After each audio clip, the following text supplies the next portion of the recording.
Namaste, friends, and welcome to our Sunday edition of Words of Wisdom, Gyan Ganga, on our Virat Hindustan Sangam social media channels.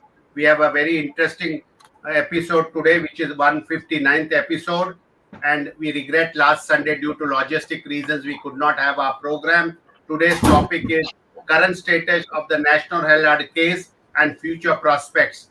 We have with us Dr. Subramanian Swamy, the complainant of the case, who is our patron, president of Virat Hindustan Sangam, and our guest today, along with Dr. Swamy, is Dr. M.R. Venkatesh. He is a lawyer, CA, and a commentator on political issues, and he has been in the forefront of exposing numerous scams, and he will tell us in detail, along with Dr. Swamy, the present status of the case.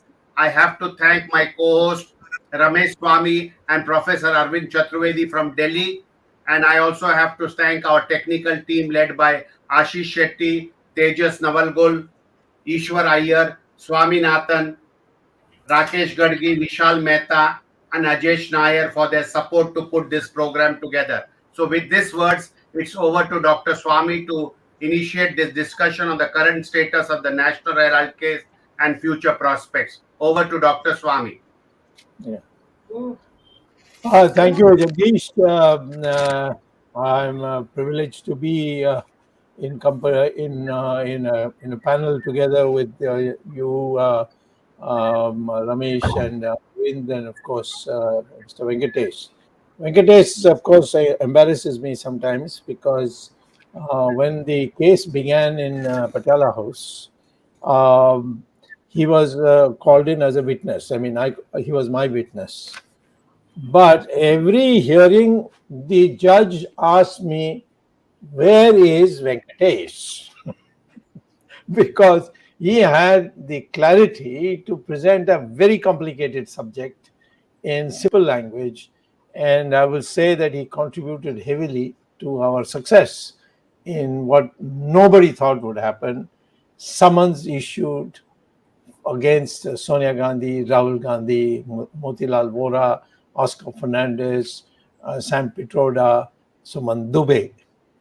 These 6 people, summons was issued.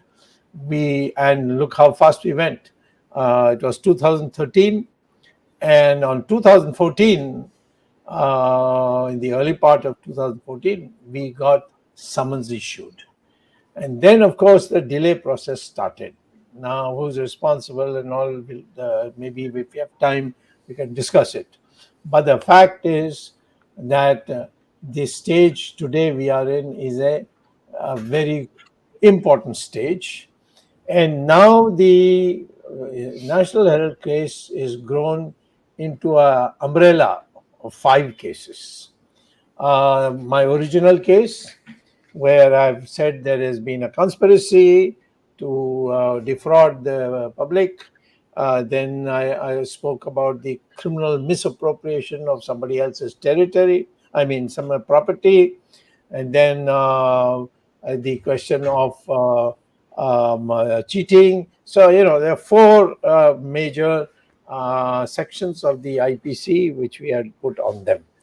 Then after that, the income tax got into the act, because these people are earning money out of the process and not reporting it. And so the income tax has done a tremendously good job. I mean, their documentation is superb.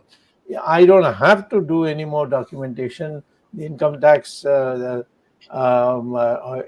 judgment of the income tax, which then went to the tribunal. From tribunal, it went to the High Court, and all the way Sonia Gandhi, Rahul Gandhi, etc. lost, and now it's gone to the Supreme Court, and we hope very soon there also a decision will be taken. And on that also, that means they are going to suffer on that.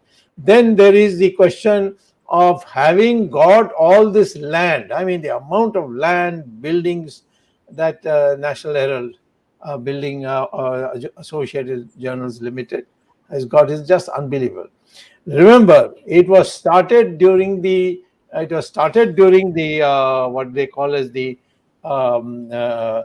freedom struggle, 1937, some people got together, 10 people. Jawaharlal Nehru was one of them, Kripalani was other. They were all the well-known top leaders. It was not a congress only. Socialists were there, and others were there. Hindu Mahasabha was there. So they all got together and shelled out money, and the least money shelled out was Jawaharlal Nehru, 10 rupees for one share.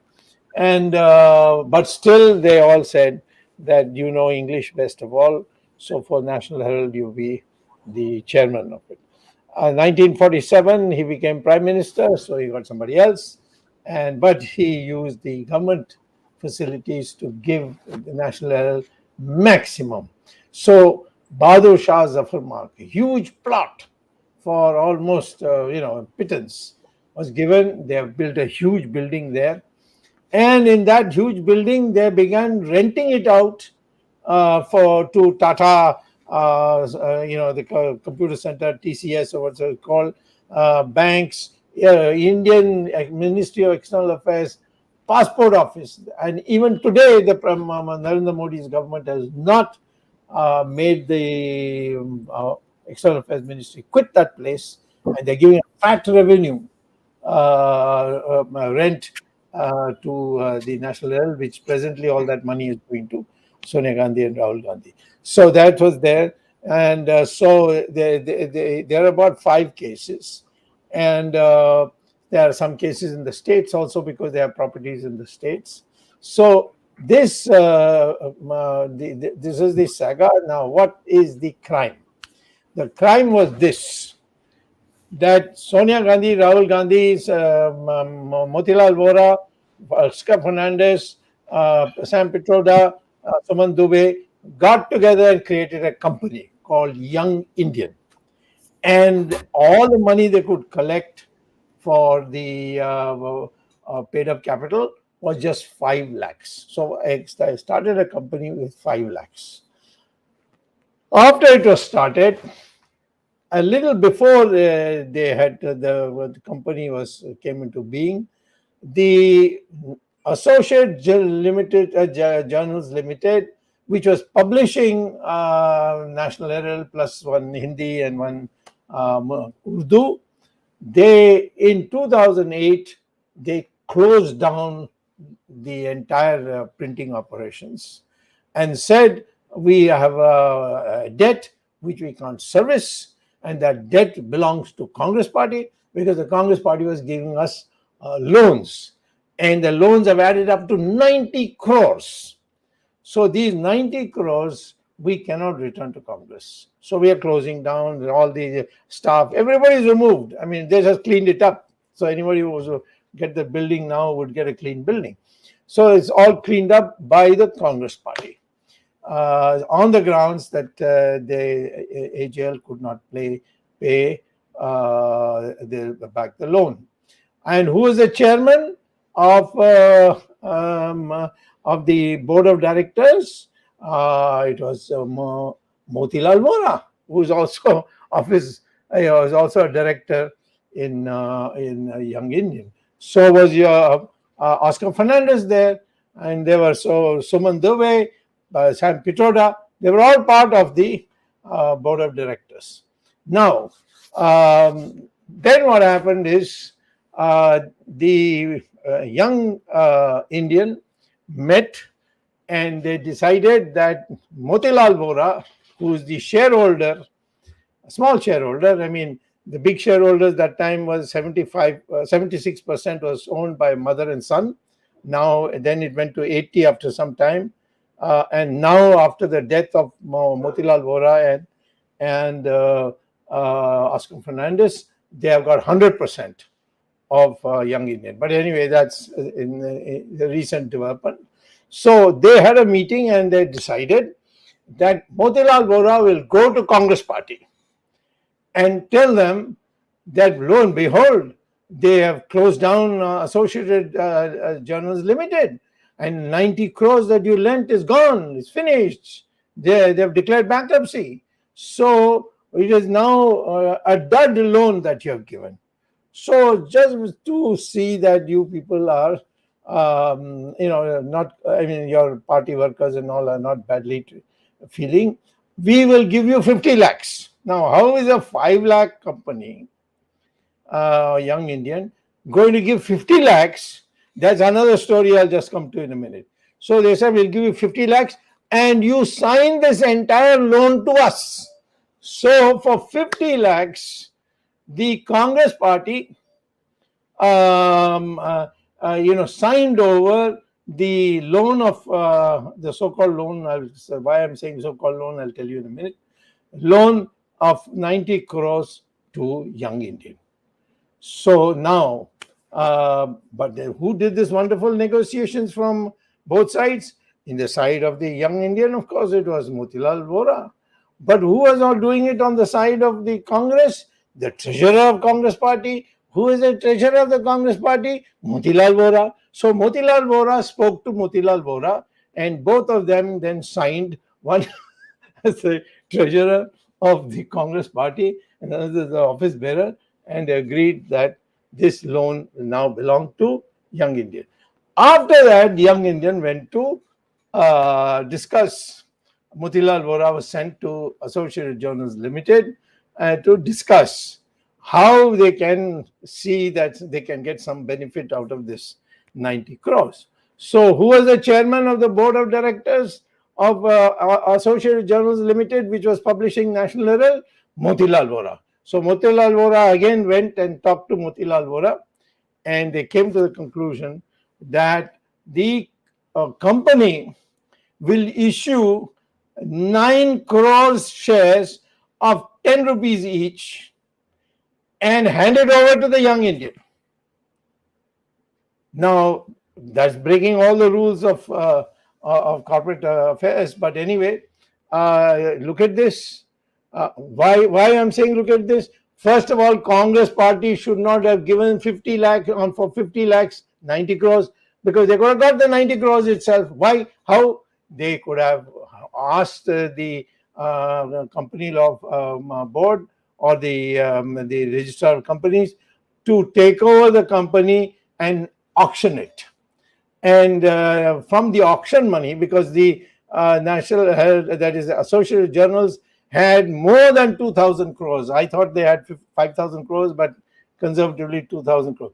2,000 crores they had. So they could have easily compensated Congress, they could have compensated the other shareholders and all that. But they didn't do that. And because it was a conspiracy.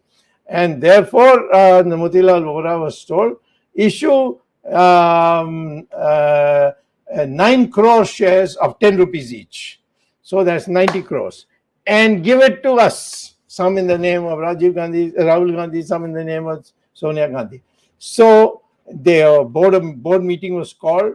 And in that, the other shareholders who were there for ages, the one of the Supreme Court judges by name Karju, his father had bought the shares. He was not also invited. So then Prashant's father, who is a lawyer, his father was head of shares. He was also not allowed. Nobody was called of the existing shareholders, which are about 1,559 people. They were not called. They just held it and passed it. And that's how it came to the hands of the National Herald. Now, a few things are left over. Where did they get this money of 50 lakhs? They got this money by going to a company called Dotex in Calcutta. And Dotex in Calcutta, without any surety,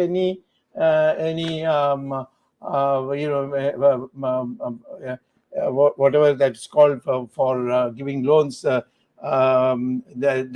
none of that, they gave 1 crore zero interest loan to Young Indian. But in their diary, they put donation. In National Herald diary, in budget documents, it is put as loan. So 50 lakhs they kept, 50 lakhs they gave to Congress party so that they can give them 90 crores in return. Now, where did this? How did this company give them this 1 crore? Is it against something, some account? it turns out that that's where the Enforcement Directorate investigation started. I had given this in 2014 itself, but Jet Li intervened and he stopped it. And again in 2018, I gave a detailed, detailed charge sheet, and it is my charges, and therefore now 1919, 2019, 2020, 2021, 2022, 4 years later, they have registered a case, and they have summoned both Sonia Gandhi and Rahul Gandhi, and they can't summon others because Petroda and the Sumant Dubey, they don't have any shares, and Motilal Vora and the other director is dead. So in that, these two have called. Of course, Sonia has got corona, and the Rahul Gandhi is stuck in London, and so they've asked for different timings. I'm sure that some timing will be worked out in June, and they will have to. That's an open shut case. Why? Because that Dotex company in Calcutta only does money laundering for foreign exchange. So Sonia Gandhi and Rahul Gandhi must have given them in dollars, and they have given them rupees. And so I think that is also an open shut case. Now, income tax, they found that money which they're not supposed to operate because they had created it as a zero profit company, they had pocketed. So that income tax has now asked them to give 492 crores of unpaid taxes, and this is only for 2 years, and more years is to come. This is from 2011. So how many years now are left? I think they won't have any money left after all these are collected. So there's a second case. That is, the first case is the money laundering case, which is now in the public. The second case is the income tax, which is already completed, and they were given this claim, the entire documents. They went to the High Court. High Court said first go to the tribunal. They went to the tribunal. They lost. They came to the High Court. They lost, and now they're going to Supreme Court. And for some reason, the Advocate General, Attorney General, Solicitor General is not showing any enthusiasm about having the case heard. But now I think I'll put a bomb in it, and maybe he will do it. But that's also open shut. Everything I did, the Congress went all the way to Supreme Court. When I got the summons, they went to the High Court and lost there. They went to the Supreme Court. They lost there. And of course, I didn't have any lawyer at that time. And MRV was too busy to help me in this. I think he had some urgent engagements. Anyway, the timings didn't suit him. So I argued all these myself and won it at every level. And finally, they were summoned to come and take bail, give a surety, and that is, each of them had to name some individual who can be arrested in case they run away after bail. So Sonia Gandhi gave Anthony, Rahul Gandhi gave Priyanka, who was weeping all through the proceedings, and of course, similarly, the others gave their names. So before I conclude and hand it over to our friend here, M.R. Venkatesh, I'd like to say that as far as the 4 charges of cheating, criminal misappropriation, and criminal breach of trust, and conspiracy, they are in the final stages. Where am I today? There's one document I wanted. The lower court mistakenly said, no, you can't take it now. After the cross-examination is over, then only you can take it. When the Indian Penal Code and the CRPC clearly says that while the Section 244 hearing is going on, during the hearing you can get any document that you seek for. So I have come to the High Court to ask the High Court to quash the lower court bad decision. And so after that, we'll start moving. Once these documents come, then it's a final argument whether charges should be framed.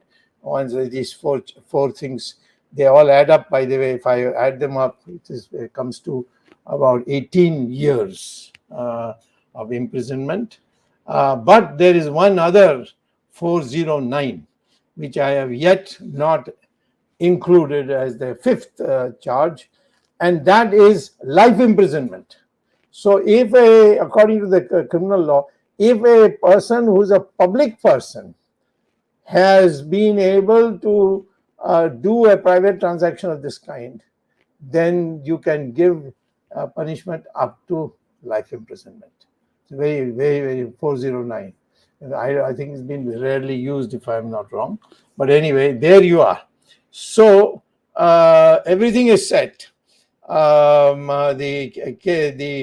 have got a prima facie case proved, namely that they are guilty. Now it is their turn by cross-examining me, cross-examining a friend here, MRV, and cross-examining Gopi. Gopi, you know what a trickster he is. He wrote an innocent email to Rahul Gandhi saying that you have now taken over National Herald, congratulations, but are you going to start a newspaper? And he said, no, nothing of the kind. We have nothing to do with newspapers. So that goes against them, because they had been trying to argue in court. No, we have only, because the paper is doing badly, now we are going to start a newspaper. They have started some kind of a National Herald, but that's not being printed in Bahadur Shah Zafar Marg. It's not being printed in the Herald House.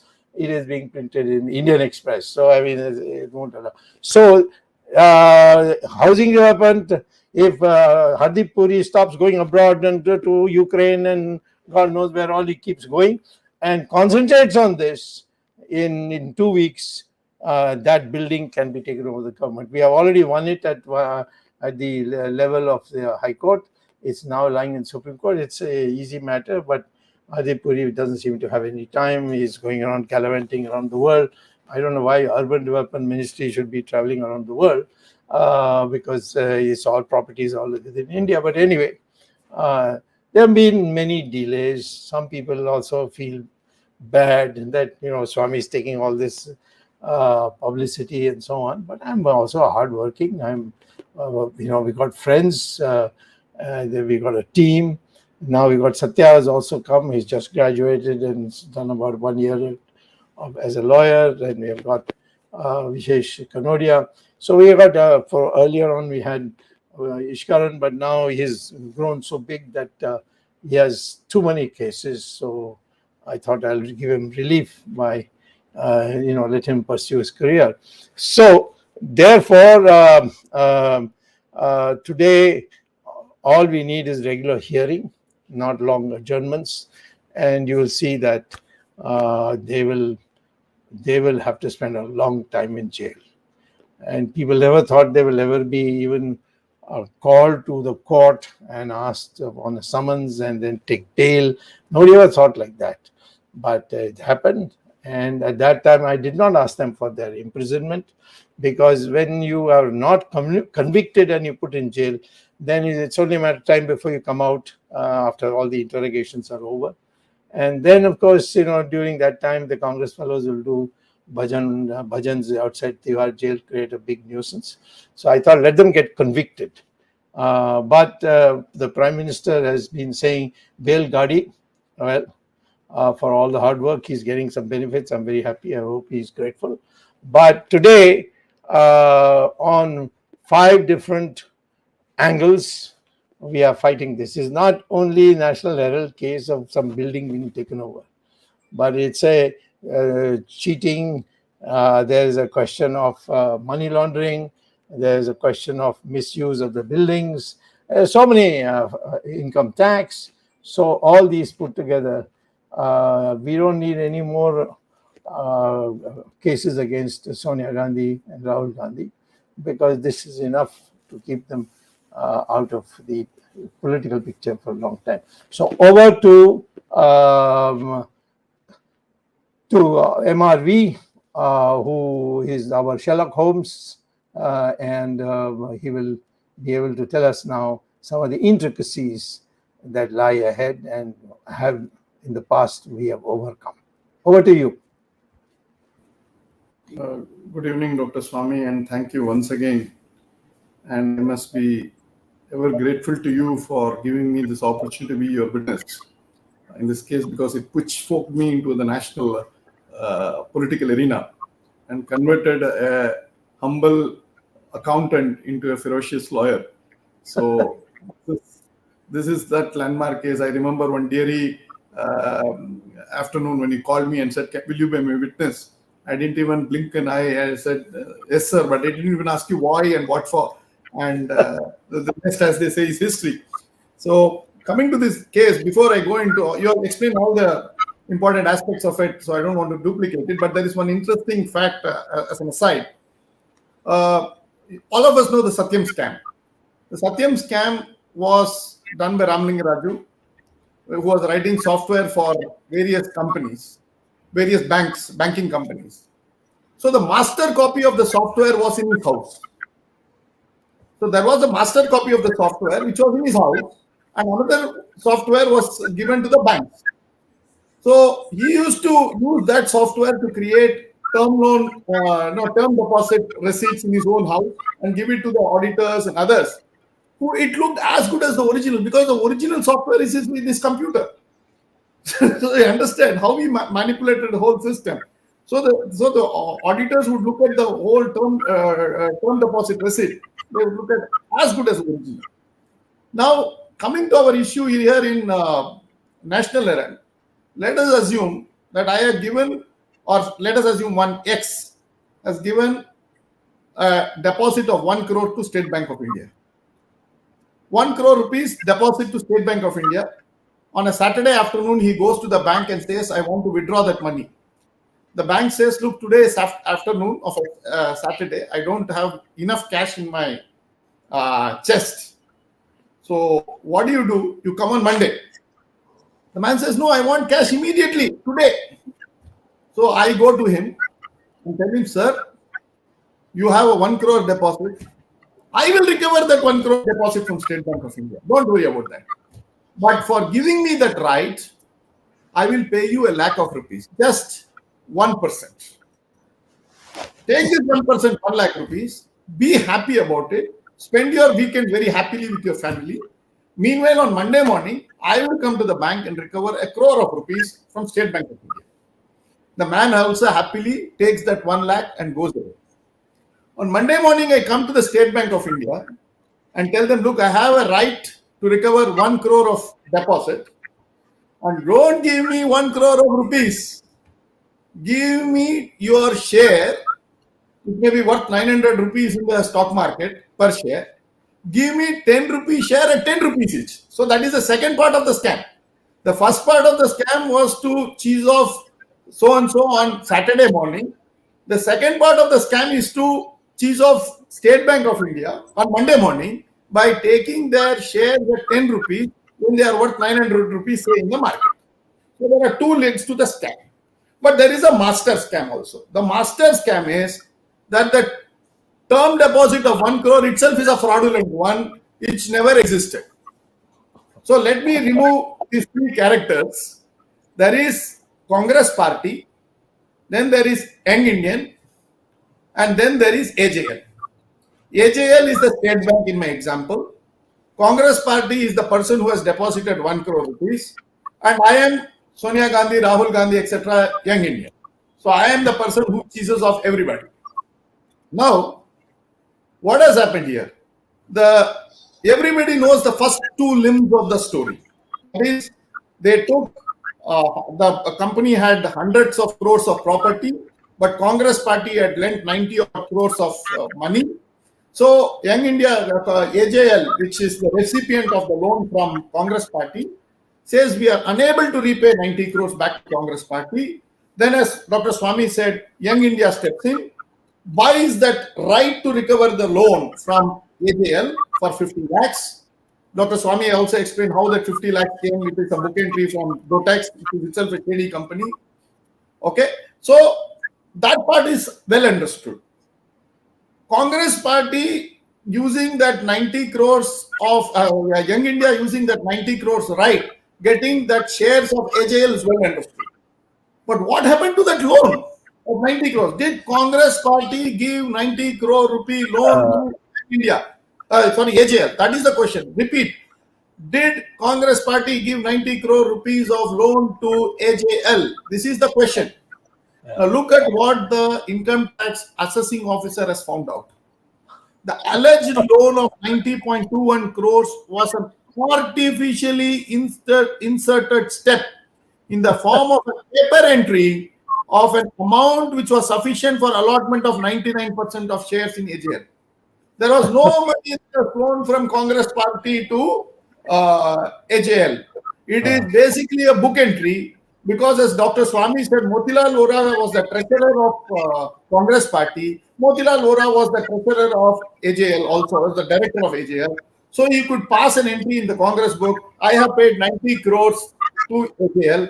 He comes this side to AJL and says, I have received 90 crores from Congress party.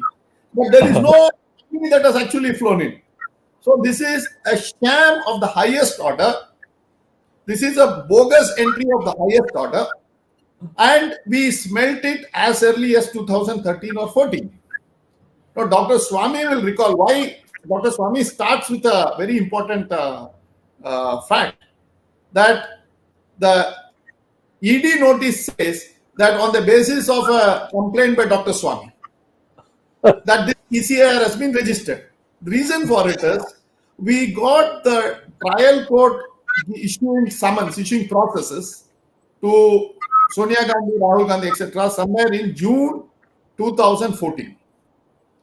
In July first week of 2014, Dr. Swamy, Dr. Roxana Swamy, and myself, and probably a few others, went to the Enforcement Directorate office and filed a complaint asking the Enforcement Director, at that time it was Mr. Katoch, and we asked him, look, we have found out this, we have ferreted out all these details, and please look into it because the trial court has already seized of this matter, and these offences under 420, 403, probably 406, all these things make out a case of money laundering because these are all predicate offences under the Money Laundering Act. Then something very funny happened between 2014 and 2015 within the ED. The ED said, look, we know that these cases, these sections do become predicate offences for starting an investigation under the Money Laundering Act. But for money laundering, to begin the money laundering, you must have an FIR. But Dr. Swamy has started this not through an FIR. He did not go to the police. He has initiated the case under 200 CRPC, which is a private complaint. So they said the Act mandates FIR. Dr. Swamy has gone on his own complaint. So he, instead of Dr. Swamy going to the court and the magistrate ordering an investigation or a process, he should have first gone to some Tuklakabad police station. A Havildar should have, in 2013, recorded against Sonia Gandhi, Rahul Gandhi, etc. And the ED would have accepted. Now, this was the reason why this case was shelved for the last 3-4 years by the ED. But now, the income tax officer has put the ball back into ED's court, and he has found out, as I read out from this order, this 90 crore loan is a bogus loan. So who is the person who has given this loan? It is Congress party. Who was the president at that time? It is Sonia Gandhi. Okay, now she has done what Ramalinga Raju did. Now you will find the connection between Ramalinga Raju and Sonia Gandhi. What Ramalinga Raju did it with some sophistry through a computer software program. Sonia Gandhi did it in an old-time fashion. She wrote 2 entries in 2 different books. And she's happily about 90 crores of loan. So you can understand what is the fate that has befallen this Ramalinga Raju awaits Sonia Gandhi. Now, I am putting a very important section, section 45. Now, whenever there is going to be an arrest under the PMLA Act, it is very difficult to get a bail. It is treated like some sort of murder or offense against a lady under 376. So those type of Supreme Court has said money laundering is one of the most heinous crimes. No mercy should be shown and no bail should be given. So bail, if God forbid any of these top honchos are arrested within the Congress, then the magistrate, sessions, even the High Court will find it very difficult to give bail to them. So what is Congress now looking at? Congress is looking at a super fast highway to Tihar from Janpat. And Dr. Swamy has given a beautiful road to them. Cleaning the roads, he has paved the roads, a super way, highway. All that, these, now it is a question whether the income tax will get them. Now, last time we spoke about this case probably a month or so ago. The income tax is only bothered about recovering the tax. Yeah. Now, according to the income tax authorities, look, Sonia Gandhi and others have profited around 400 crores of property by all these transactions. Bogus, they are not bothered into bogus, non-bogus, all those things. They are incidentally finding all these things there. But they have found out something important. They said that the value of this property is 400 crores. And so the tax bill will be around 120 crores. Plus 3 times that will be a penalty, which will be around another 350 crores. So roughly 400 to 500 crores will be the tax bill of Sonia Gandhi and Rahul Gandhi. And once the matter goes to High Court, I think by the time the income tax will also start a prosecution under 276C. So that is going to be for the non-payment of tax. But this money laundering section is for the bogus entry, using all these shenanigans to accumulate wealth, and that is coming at a very inopportune time. So it is a pincer-like attack for them. So morning they may have to go to the income tax authorities, afternoon they have to go to the ED, and afternoon, this is most likely in the night they may have to go to Tihar. So it is a very, very difficult situation for the Congress leadership. Now, as I see it, the bail proceedings are very stringent in money laundering. And now, what we should not forget, and very importantly from the point of law, income tax puts a very important condition in income tax law. Once the tribunal looks into all facts, the facts are settled, only a question of law can be appealed under 260 capital A, capital B with the High Court.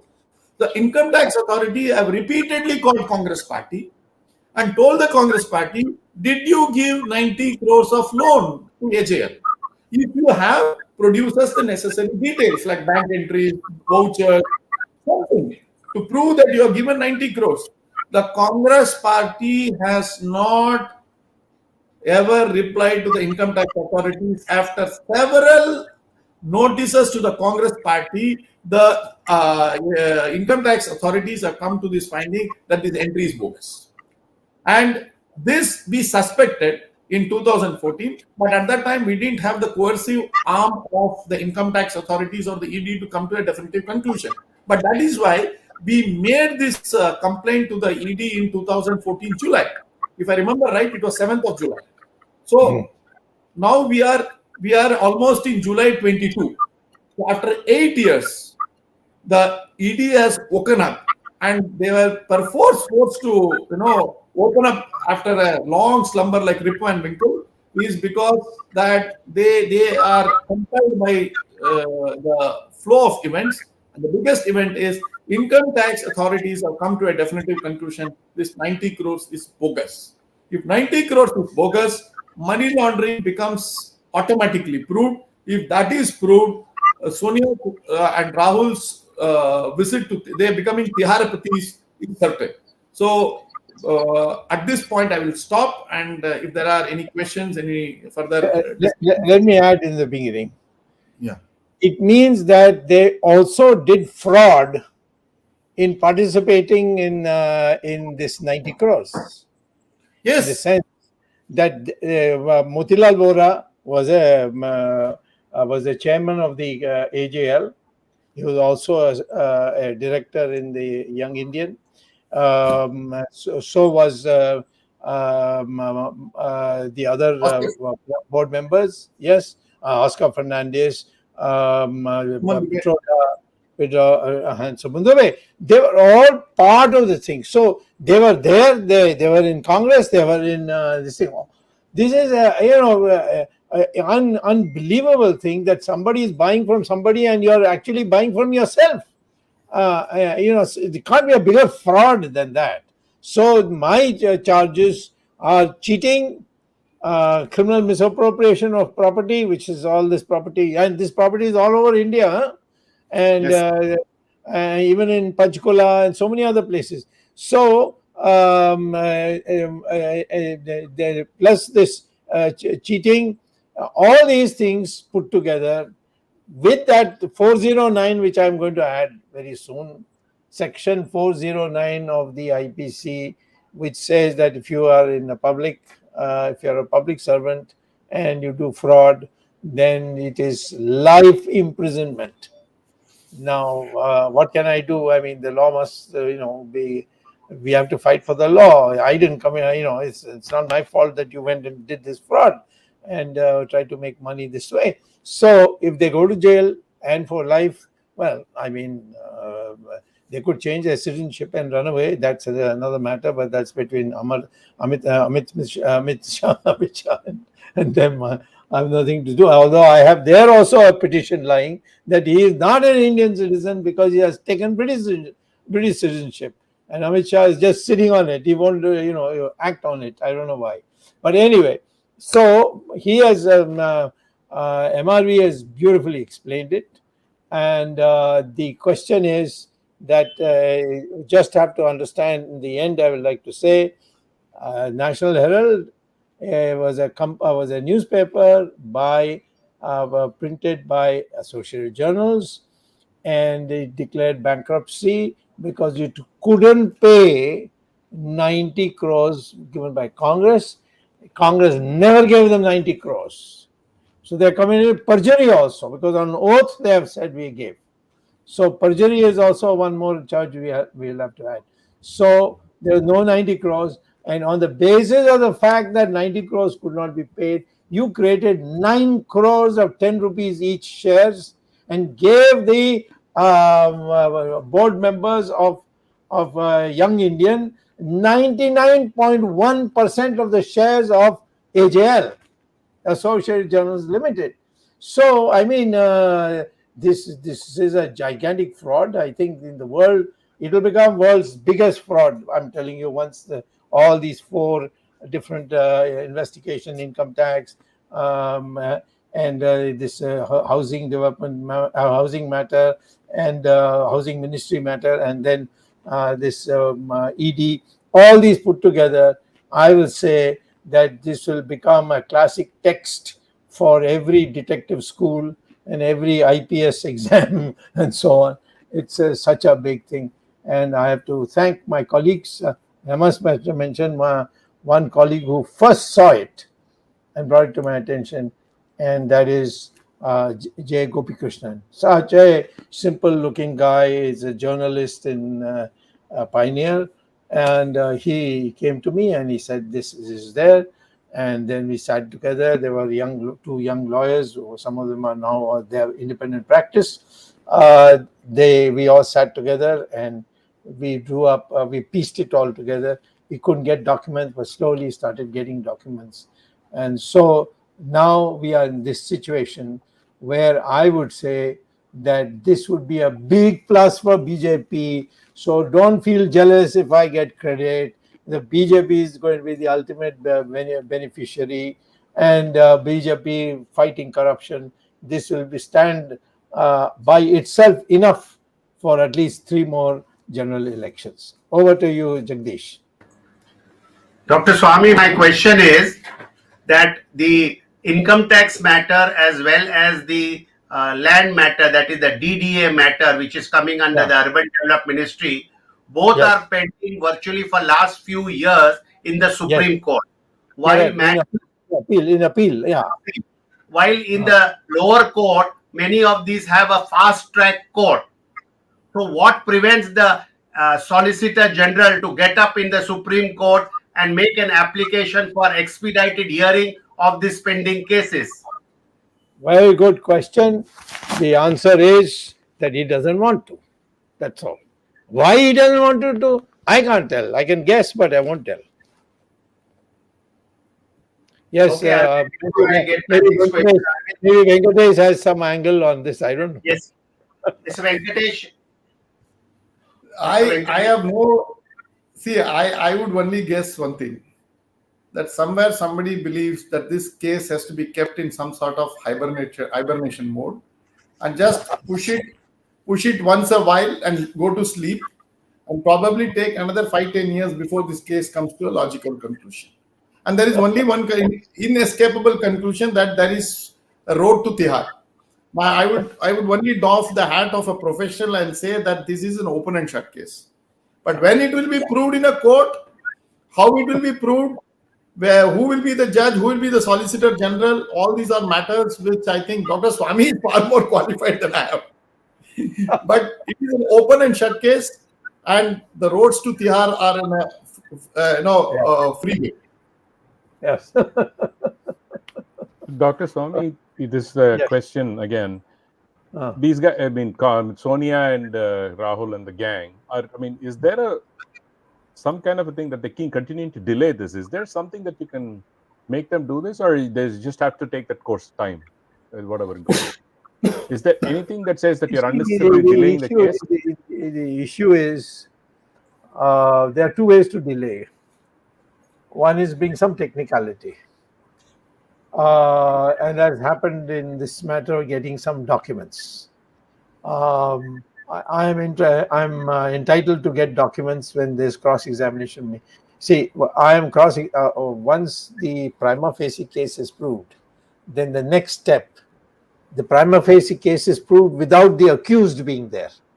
The next step is to further go into whether the prima facie case judgment of the court is valid by now allowing the accused to come into court and cross-examine the people who were examined for this purpose. That process is going on, and of course it's in their interest to go on dragging, thinking that maybe their government will come very soon, or I don't know what. But that delaying has been assisted by Corona also. That's been delayed by the feeling that Swamy shouldn't get the credit because he's a kind of a rebel. He will become more impossible. That maybe some deal. I can't say what it is, but there has been a enforced delay. But I do think that as constructively Venkatesh said, but this is an open shut case. So you don't do it. I don't mind. I expect to live 100, so I expect to see it in my lifetime. So therefore, this is a thing which will be a landmark. It will be a turning point. It will generate confidence that our system still can work if there are enough dedicated people. One more thing. This is actually a question for MRV. MRV, what would you tell the chartered accountant that gave them this brilliant idea? First thing, it was not a chartered accountant. That is the Chidambara Rahasyam of this case. Okay. Incidentally, it is a lawyer masquerading as an economist who has been exposed. And I'm sure that this case will blow his reputation to smithereens. That's the most important thing. Fallout of this case, the nuclear holocaust fallout will be that the man who for 30-40 years masqueraded as a great economist, when he was not, he was at best a lawyer. Okay, he fooled us for 30-40 years as if he is the Z word in economy. He will have his reputation go to top. Number one. Notwithstanding it, there are two chartered accountants who have given this opinion. The former presidents of the Institute of Chartered Accountants of India, who I know have given this opinion.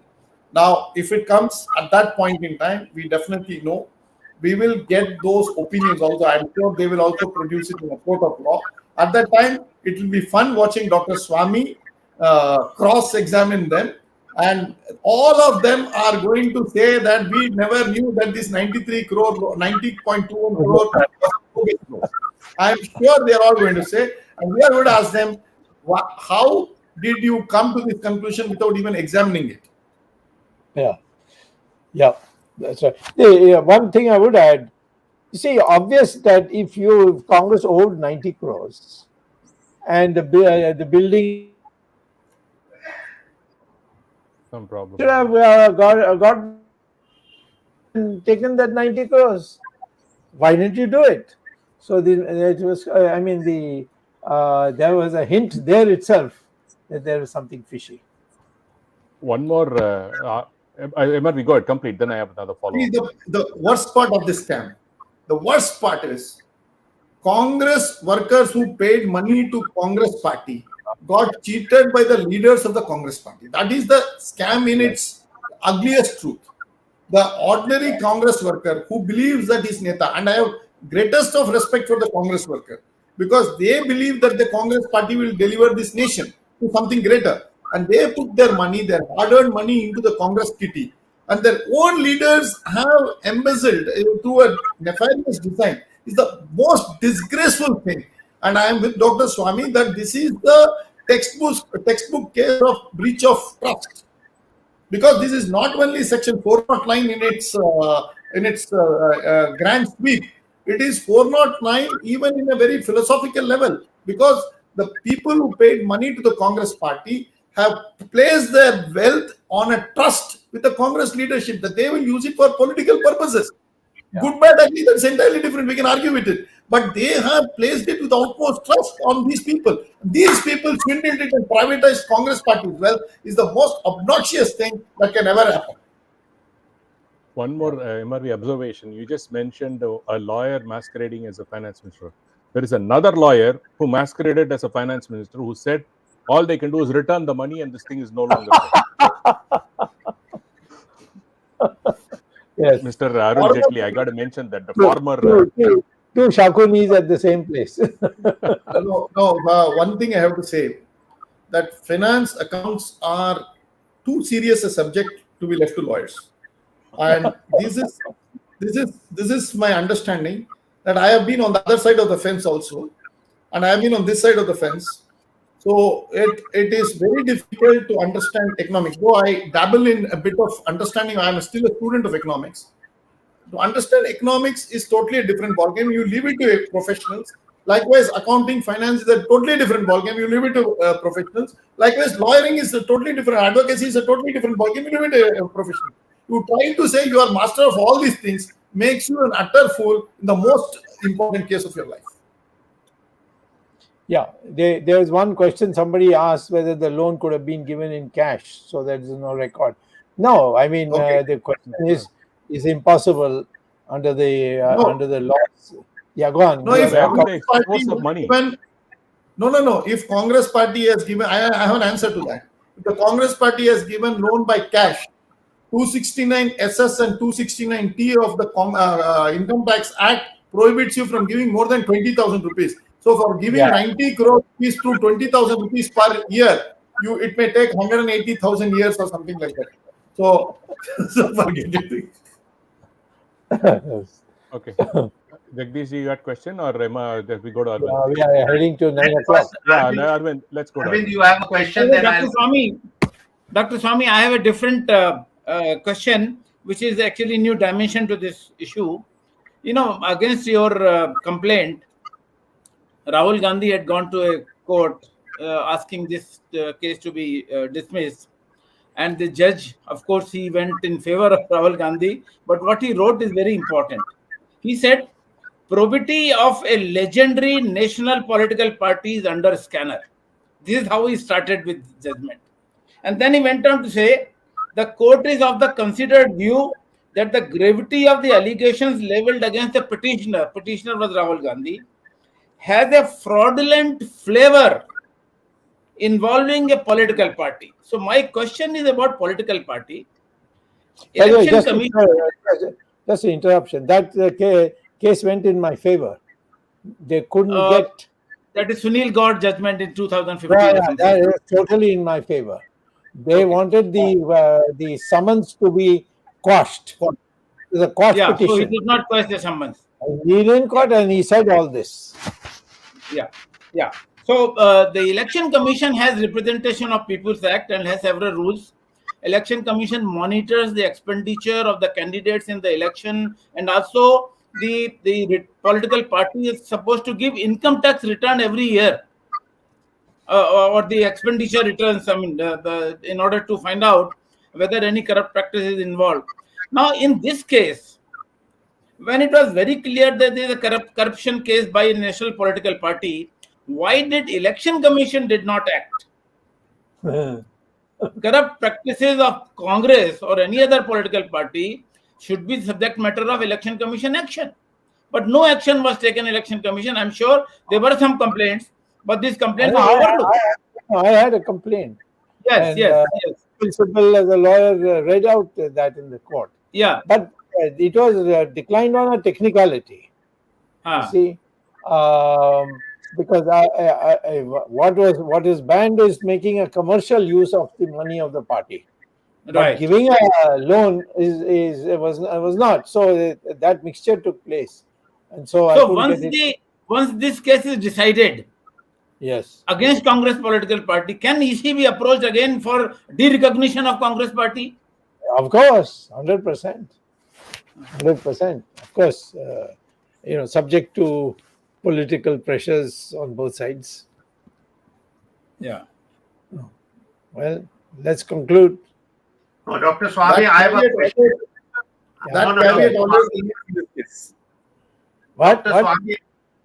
Dr. Swamy, I have a question for both you, MR, and perhaps even the other panel members. This present government, to keep out talent and keep out people who are fighting against corruption, try to keep some people out by bringing in some age factor. I want to know, all those young people who are in the government, why did they not think of pursuing cases of corruption as vigorously as you, or for that matter, other members of your team? What holds them back, the youngsters and the young Prime Minister of 56 inches chest, from fighting corruption of the Congress party and other types of corruption and black money?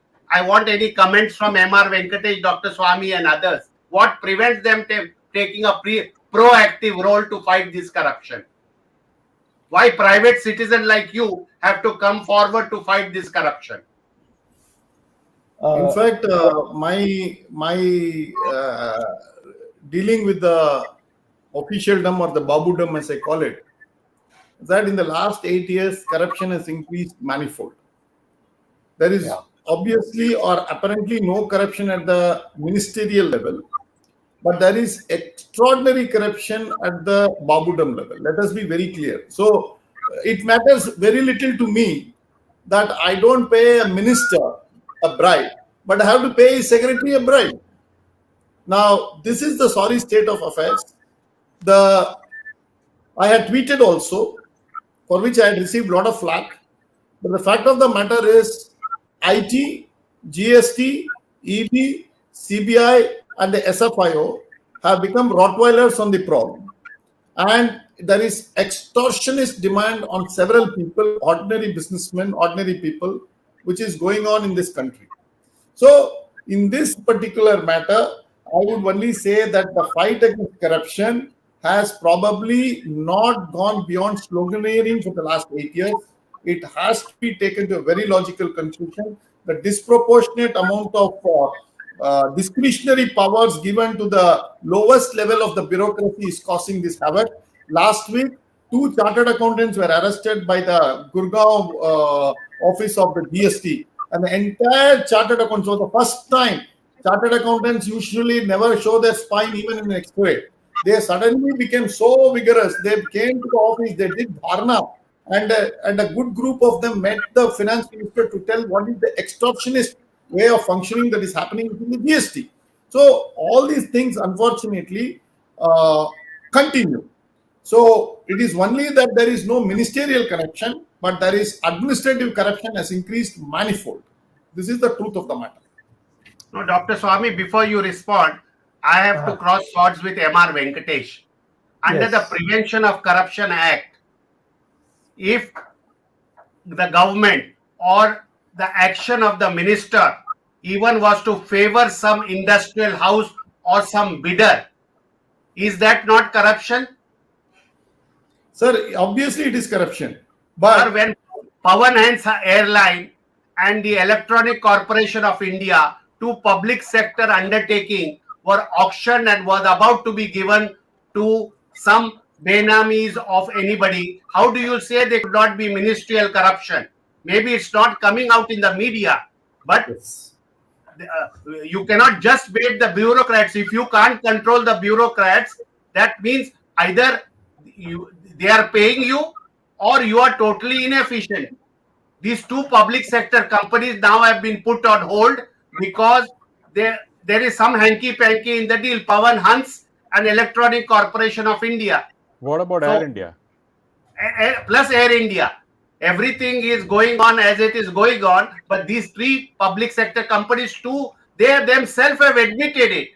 So is that not also corruption where ministers have a role to play? Sir, till now, you and I probably are talking here. Nobody has alleged corruption at the ministerial level. That's the point I'm trying to make it out. But there is enormous corruption at the bureaucratic level. That is what I can only say, what I have faced and what I can vouch for. That is why I said what I said. Anyway, talking about ministers' corruption. Even in this case, in Dr. Swamy's case, there was a finance minister who, on record, told a journalist that Congress party just pays the money and gets out of it, and there is no case. So, if finance minister can interfere up to that extent in a court case, is that not a corruption? Well, I Even mean, that is a case of corruption. Venkatesh is a diplomat, so he is focusing on the main issue and not getting into side issues for which he may have other problems. So I think we won't push him any further on that. But this is a question on which, so far, from what Jagdish is saying, we haven't had a single case of a minister being prosecuted, like it in the case it was UPA was there, of being prosecuted for corruption. So whether they have been smarter in that and all that, those are other matters. But the fact is that we don't have evidence just now. I'd also like to tell you that I'm in a very interesting situation. I was never asked to join the Margdarshan bundle.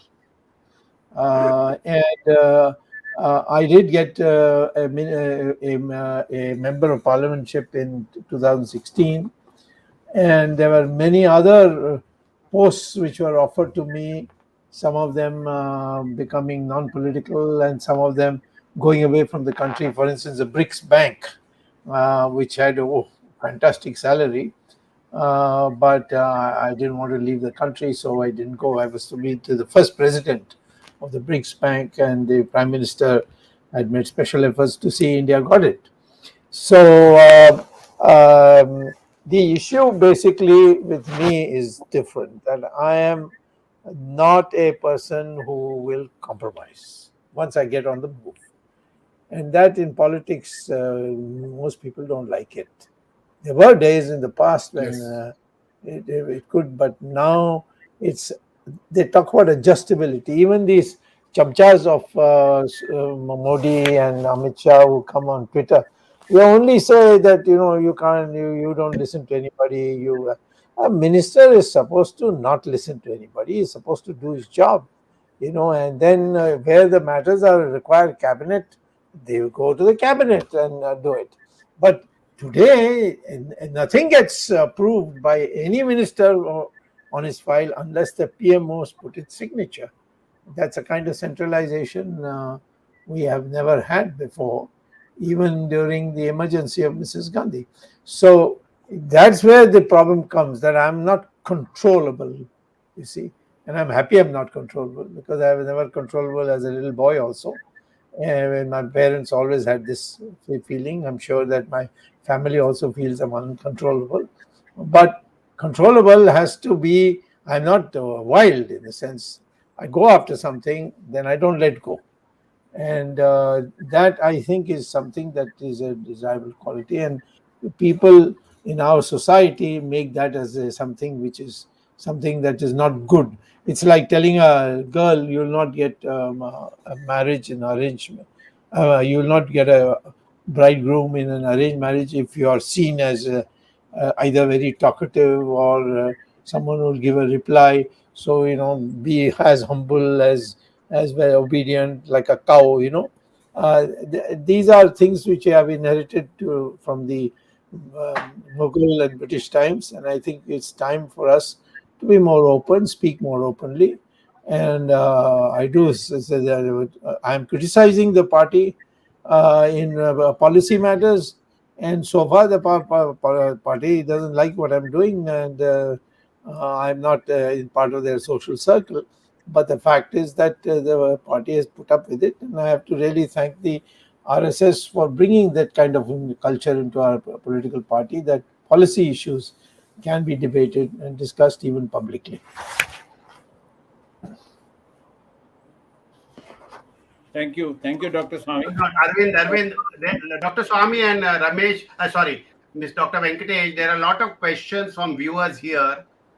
When do you think this case can come to an end? Because people are a little bit cynical whether these high-profile guys can really be sent to jail.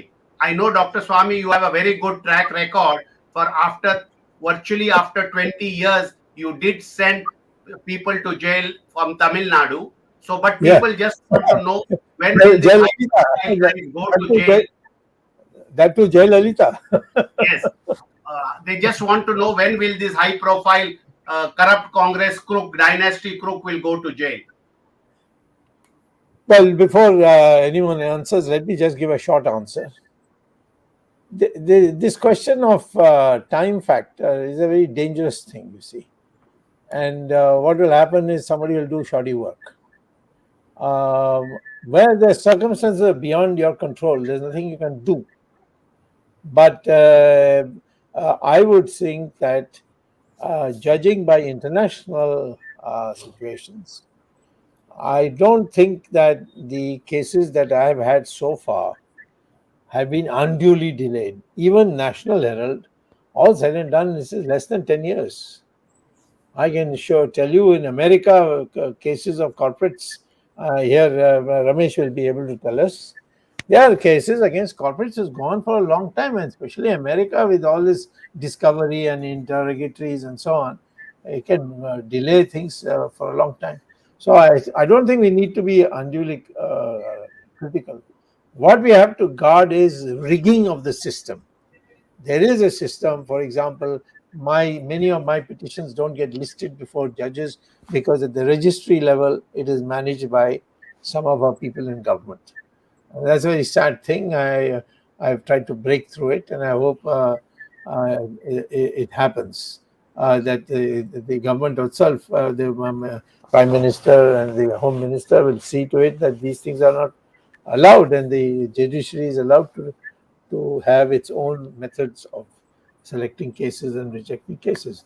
So those are the kinds of things where we find difficulty. But I don't find any difficulty if, for example, you have not come. Supposing you come with clean hands, even the government officials in CBI, the enforcement director, they have respect for you, and they will tell me on the side, on this matter we are getting a little pressure, please take care of it, that sort of thing. So India is all said and done has functioned as a democracy despite Mrs. Gandhi, and I would say despite Sonia Gandhi, and now even Mr. Modi. Some of the things which he has done, which I find is suffocating, and I'm fighting against it. And I'm happy that my party is allowing me to speak frankly against it. Arvind? We are running out of time. Thank you, Dr. Swamy. We are already running to 70 minutes. And we have had a program on National Herald earlier also involved with J. Gopi Krishnan long back. And this time it was needed because the Enforcement Directorate has summoned Sonia Gandhi and Rahul Gandhi. And it looks like the Rahul Gandhi will appear on 13th of June, or Sonia Gandhi will appear once she recovers from the corona. And therefore it was required to freshen the memory of the people and our viewers to give them more information about this case. And Dr. Swamy, you have been a first complainant in this case. You have really given some more information today. M.R. Venkatesh, who is a chartered accountant, lawyer, and writer, author, all rolled into one, and a prime case witness, along with J. Gopi Krishnan, has thrown enough light on this case.